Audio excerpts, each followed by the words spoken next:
রাজ্যে নারী নিরাপত্তায় গাফিলতির পাশাপাশি বজায় রয়েছে স্বাস্থ্য পরিষেবায় উদাসীনতা। বসিরহাট স্বাস্থ্য জেলার উদ্যোগে বছর দশেক আগে ১ নম্বর ব্লকের শাকচুরা বাগুন্ডি এলাকায় তৈরি হয়েছিল উপস্বাস্থ্য কেন্দ্র। ৩০ লক্ষ টাকা ব্যয়ে তৈরি দোতলা ঝাঁচকচকে সেই উপস্বাস্থ্য কেন্দ্রে হাতে গুনে ৩ থেকে ৪ দিন চিকিৎসা পরিষেবা দেওয়া হয়েছিল। তারপর থেকে চিকিৎসকের অভাবে বন্ধ হয়ে পড়ে রয়েছে এটি। এখন স্থানীয় বাসিন্দাদের স্বাস্থ্য পরিষেবা পেতে হলে যেতে হয় বসিরহাট সুপার স্পেশালিটি হাসপাতাল অথবা টাকি গ্রামীণ হাসপাতালে। করোনার সময় এই উপস্বাস্থ্য কেন্দ্রে আইসোলেশন সেন্টার হয়েছিল। শুনশান এই জায়গায় সন্ধ্যা হলে এখন দুষ্কৃতীদের আনাগোনা। স্থানীয় বাসিন্দাদের দাবি অবিলম্বে সংস্কার করা হোক এই উপস্বাস্থ্য কেন্দ্রটি।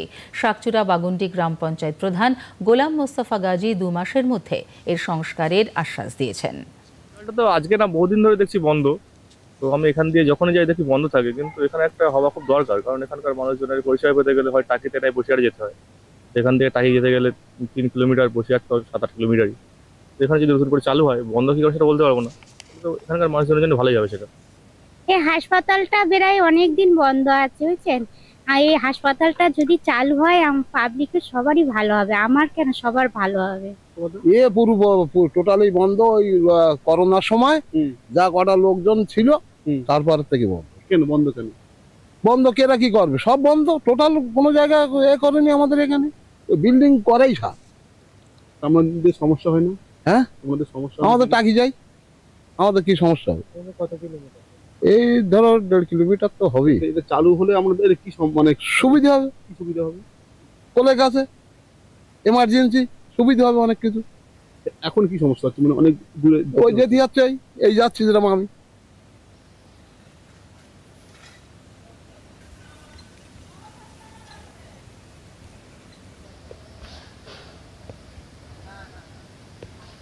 দেখেছি, আমি নিজেও জায়গাটায় গেছি। আমি আসার পরে প্রধান চেয়ারে বসার পরে দেখেছি জায়গাটা একটু নিচু আছে, বৃষ্টির সময় অত্যন্ত জল জমে। তো এবার আমরা অ্যাকশন প্ল্যানে ওটা নাম তুলে আমরা কাজের জন্য করে দিয়েছি।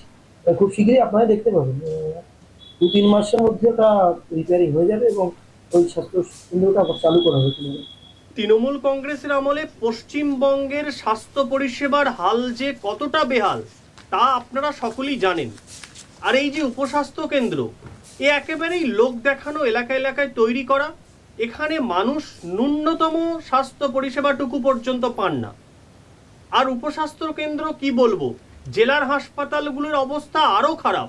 সেখানে কেবল নীল সাদা রং করা বড় বড় বিল্ডিং, অথচ রোগী ভর্তি হলে একেবারেই দুর্বল পরিকাঠামো, দুর্ব্যবহার, চিকিৎসকের অপর্যাপ্ততা, ভেজাল ওষুধ, ভেজাল স্যালাইন এবং সর্বত্র পশু বিচরণ ভূমি। এইরকম একটা বাজে অবস্থার মধ্যে পশ্চিমবঙ্গের স্বাস্থ্য ব্যবস্থাটা চলছে। অথচ প্রতি বছর নির্বাচন এলেই তৃণমূল কংগ্রেস স্বাস্থ্য সাথীর এক গাজর ঝুলিয়ে ভোট বৈতরণী পার করার চেষ্টা করে।